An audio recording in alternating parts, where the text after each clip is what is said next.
Hi ළමයි සංචාරක ආත්මය අද ආවා පොළොන්නරු රාජධානියට.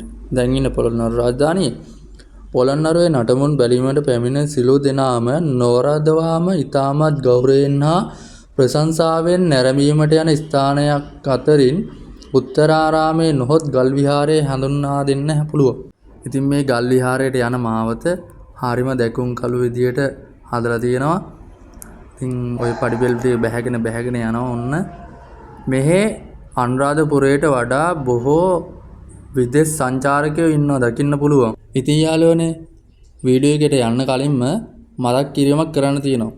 අපේ සංචාරක ආත්මේ channel එක ඔයාලා තාම subscribe කරලා නැත්නම් දැම්ම subscribe කරන්න.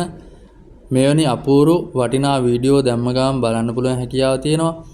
ඒ අසලම තියෙන notification bell එක click කරලා තියාගන්න. දැනුම පිරි මෙවැනි වටිනා වීඩියෝ එකක් දාපු ගමන් බලන්න පුළුවන් හැකියාව ඒකට ලැබෙනවා. එහෙනම් අප යමු වීඩියෝ එකට.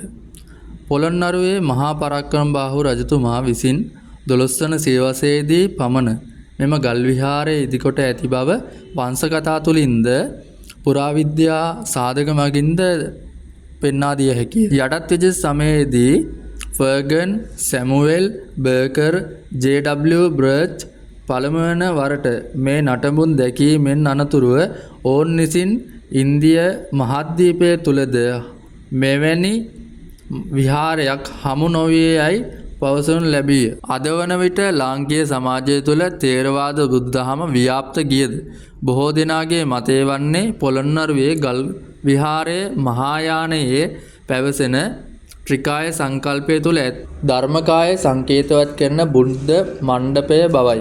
එපමණක්ද නෙවෙයි යාළුවනේ, අතීතයේදී මේ ස්ථානය තාන්ත්‍රික බුදුදහමේ මන්ත්‍ර ගායනය සඳහා යොදා ගන්නට ඇති බව සමහරුන් පවසනවා. ඉතින් අද වන විට මේ ස්ථානය විනාශ ස්වභාවයට පත් වෙන යන ලකුණු තමයි පෙනෙන්නේ. මේ ලණුවක් දාලවල ආවරණය කරලා තියෙන තැන මෙතන මේ කක්කුට්ටෝ හිල් හාරපු තැනක් බවට පත් වෙලා තියෙන්නේ. අද වෙන විට මේ දේවල් විනාශ ස්වභාවයට පත් වීගෙන යන ආකාරය තමයි පේන්න තියෙන්නේ. මේවා දැක්කම ඇත්තටම දුක හිතෙනවා. මෙච්චර ප්‍රෞඩ ඉතිහාසයක් තියෙන අපි මිනිස්සු ඇහුවොත් කියන්නේ ලංකාවට ඩොලර් ගේන්නේ මේ විදිහේ දේවල් වලින් කියලා. ඒ වුණාට මේවයින් ඩොලර් උපයාගත්තට මේවා සංරක්ෂණය කරන ස්වභාවයක් නම් දක්නට ලැබෙන්නේ නැහැ. මේ දේවල් දැක්කම ඇත්තටම දුක හිතෙනවා. මේ තමයි ගල් විහාරයේ තියෙන පළවෙනි පිළිමය විජ්ජාධාර ගුහාව. එතකොට මේ අපි දැන් මේ බලන්න යන්නේ දෙවන විහාරය නැත්තම් දෙවන ගුහාව. මේක හඳුන්වන්නේ නිස්සන්න පටිමා ගෘහය හෙවත් හිඳි පිළිමලෙන වශයෙන්. මේක ආවරණය කරලා තියෙන යාළුවනේ. ආවරණය කරලා තියෙන හේතුව බැලුවම ඇතුලේ තියෙනවා බිතුසිතුවක්. මෙම පිළිමගේ ආවරණය කොට ඇති බව ඕනෑම කෙනෙක්ට දක්නට ලැබුණද එහි ඇති යථා ස්වභාවය කිසිවෙක්ට පේන්නේ නැහැ. බොහෝ දෙනෙක්ට පේන්නේ මෙම දෙවන පිළිමගේ ඇති බුද්ධ ප්‍රතිමාව වජ්‍රාසනයක් මත චත්‍රයක් යට ධානා මුද්‍රාවෙන් වැඩ සිටින අයුරෙන් නිමවා ඇත. මෙම පිළිමගේ තුල පිළිමයට දෙපසින් බ්‍රහ්ම හා විෂ්ණු ඒ වගේම ඊශ්වර කියන දෙවියන්ගේ පිළිම නෙලලා තියෙනවා. ඒ වගේම මෙහි මං කියවනේ යාළුවනේ මේ පිළිමගේ ඇතුලේ බිතුසිතුවන් දිනනවා කියලා. මේ බලන්න බිතුසිතුවන් පොඩි ප්‍රමාණයක් ඉතුරු වෙලා තියෙනවා තවමත්. මේ පිළිමේ එක පැත්තකින් සංකයක් අත දරා ඉන්න මහලු දෙවියෙක්ගේ රූපයක් අමලා තියෙනවා. බොහෝ විද්වතුන්ගේ මතය වන්නේ ඒ සක්‍රයාගේ රූප බවයි. මොනවා වුණත් ලංකාවේ හිඟන පුරාවිද්‍යාව විසින් මේ විදිහේ දේවල් සංරක්ෂණය කරලා තියෙන විදිහ දැක්කම කුකුල් දැලකින් තමයි මේ චිත්‍ර සංරක්ෂණය කරලා තියෙන්නේ. මෙච්චර මේ ඩොලර් උපයන ස්ථාන ඉන්න අනතුරුව දක්නට ලැබෙන්නේ පරාක්‍රමබාහු රජුගේ යුගයේ මධ්‍යකාලීන සිංහල භාෂාවෙන් ලියවී ඇති ශිලා ලිපියයි. පළමුවන පරාක්‍රමබාහු රජුගේ ආරාධනයෙන් මහා කාශ්‍යප හිමි විසින් සකස් කරන ලද කතිකාවතක් නොහොත් විනය නීති මාලාවක් මෙහි අන්තර්ගතව ඇත. මහා පරාක්‍රමබාහු රජුරෝ කියන්නේ සෙල්ලම් රජ කෙනෙක් නෙවෙයි.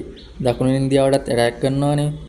ඊළඟට දක්නට තියෙන්නේ මේ පිළිමගේ තුල හිටපිළිම වහන්සේ. මේ හිටපිළිම වහන්සේ පිළිබඳවත් එක අය එක මත දරනවා. මේ බුදුරජාණන් වහන්සේ පිරිනිවන් මංචකයේ වැඩ ඉන්න විට ආනන්ද හාමුදුරුවෝ හිටපු ස්වභාවය කියලා ඇතමෙක් මත පළ කරනවා. ඒ වුණත් මෙහි තියෙන්නේ පద్මාසනයක් මත පිළිමේ වැඩ හිඳීමක්. ඒ අනුව අපි විශ්වාස කරනවා මේ බුදුහාමුදුරුවෝ තමයි මේ විදිහට පහසු ඉරියව්වකින් පපුව උඩ දෑත් තියාගෙන වැඩමලා ඉන්නේ කියන වගේ. යාළුවනේ මට නම් පේන්නේ මේ පිළිම තුන එකිනෙකට වෙනස්. ඒ කියන්නේ වෙනස් කලාකරුවන් තුන්දෙනෙක් අතරින් නිම වූ පිළිම බව. අපි මේ සැතපෙන පිළිමේ ගැන විස්තර ටිකක් මේ යාළුවාගෙන් දැනගමු. මේ සිරිපත්ලේ ඇඟිලි දෙක තියෙන්නේ. ඇඟිලි දෙක සමානව තිබුණොත් අපි කියනවා සැතපෙනවයි කියලා. හරි. ඒ වගේම තමයි අපි දැන් ඇඟිලි දෙක සමානව ඔය ඉන්න ආකාරයටම ඇලයට ඉන්න ආකාරයටම S2 අරගෙන හිටියොත් එහෙම ඒත් කියන්නේ අපි සැතපෙනවයි කියලා. හරි.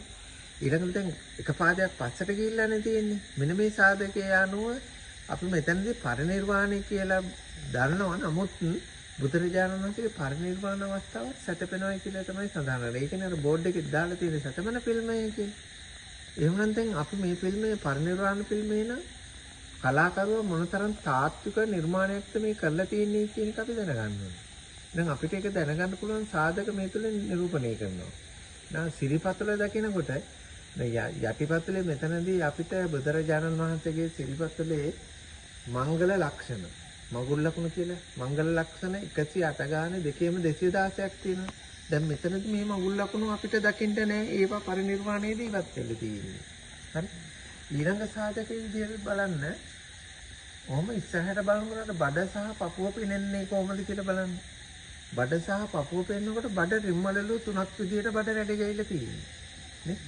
අපි ඉගෙන ගන්නවා. අපි ඉගෙන ගත්තා බුදුරජාණන් වහන්සේගේ අවසාන අවස්ථාවේදී පරිණිරවාණය වෙන්න හේතුව තමයි සුන්ද සූකර පූජා කරපු අන්තිම දාණය සූකර මද්දවේ කියලා. නේ? අර්ථකථන තියෙනවා සූකර මද්දවේ කියන්නේ මොනවද කියන එක පිළිබඳව. නමුත් සූකර මද්ද වළඳලා බඩයමාන හැදලා සියලුම දේවල් ඉවත් වුනම හිස් බඩ තියෙන විදිහේ තාත්වික පේන විදිහ තමයි කලාකරුවා නිර්මාණය කරන්නේ. බඩ රැලි ගිහින් ඉතින් බඩේ කිසිවක් නැහැ කියන එක. ඊළඟට පපුව බලනකොට පපුවේ අර උස්මත් වෙන්න ටිකතියි. මේට ඇවිදලා පොඩ්ඩක් බලමු ලස්සනට පේනවද කියලා. පපුව පේනවා. පපුව බෑලා තියෙන ආකාරය.